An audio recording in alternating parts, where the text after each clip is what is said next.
Almost everyone has experienced this at some point. You know what you should be doing. You know it matters. You even know how to start. And yet, you don't. Instead, you delay. You distract yourself. You suddenly find other things to do. You tell yourself you'll start tomorrow. From the outside, this looks irrational. Why would someone block their own progress? Why would someone sabotage something they actually care about?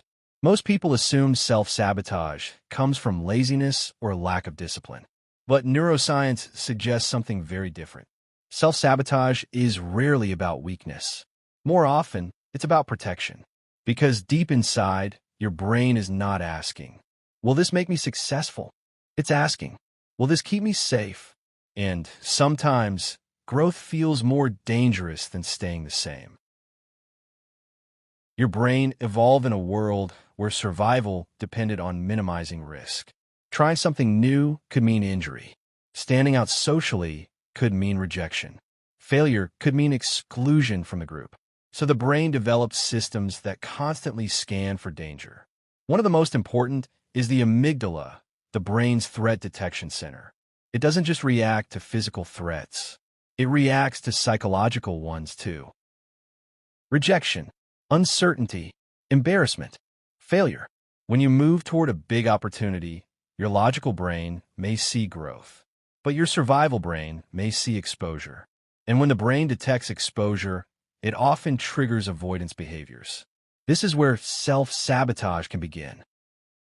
People often talk about the comfort zone as a mindset, but it's also neurological.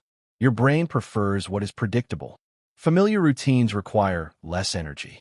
Known environments reduce uncertainty. Repeated behaviors become automated through neural pathways. This process is called neuroplastic efficiency. The more you repeat something, the easier it becomes for your brain to do it again. Even if the behavior is unproductive, even if the behavior limits you, your brain may still prefer it because it's known. So when you try to change your behavior, your brain must spend more energy. It must build new pathways. And naturally, it resists that effort. Not because change is bad, but because change is metabolically expensive. Most people understand fear of failure, but fewer people recognize fear of success. Success can change expectations. It can increase pressure. It can bring visibility. It can demand consistency. Your brain sometimes asks questions you may not consciously notice. If I succeed, can I maintain it? Will people expect more from me? Will I lose my current identity? Will I become responsible for more than I can handle? If success feels like it could create instability, your brain may slow you down. Not to punish you, but to prevent what it perceives as future stress. Sometimes self-sabotage is simply your brain trying to keep life predictable. Another powerful driver of self-sabotage is internal belief. Your brain tries to keep your behavior consistent with your self-image.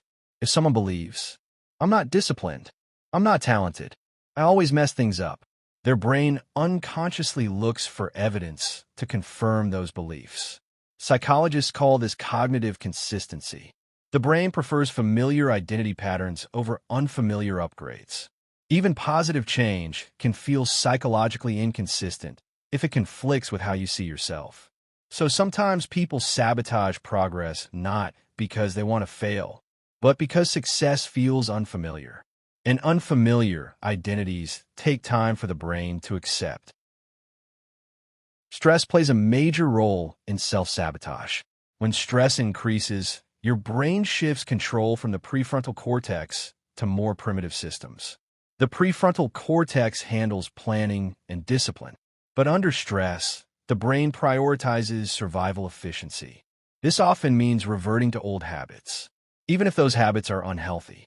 This is why people often fall back into distractions, avoidance, or comfort behaviors when pressure rises. Not because they forgot their goals, but because the brain temporarily prioritizes relief over progress. This is called regression under stress, and it's completely normal, but awareness of it allows you to respond differently. Self-sabotage is often reinforced by dopamine. When a task feels difficult or uncertain, your brain looks for relief. And modern life offers endless quick dopamine sources. Scrolling, snacking, entertainment. Avoidance behaviors feel good temporarily because they reduce discomfort. This creates a neurological trade: short-term comfort instead of long-term reward. The more often this happens, the more the brain learns the pattern. Discomfort appears. Escape behavior removes it. Relief follows. This reinforces avoidance, not because you're weak, but because your brain is learning what reduces discomfort fastest. Self-sabotage is not proof that something is wrong with you. It is often proof that your brain is trying to protect you from uncertainty. But growth always involves some uncertainty. The goal isn't to eliminate fear. It's to move with it, to understand your patterns instead of fighting them blindly, to make progress small enough that your brain feels safe continuing.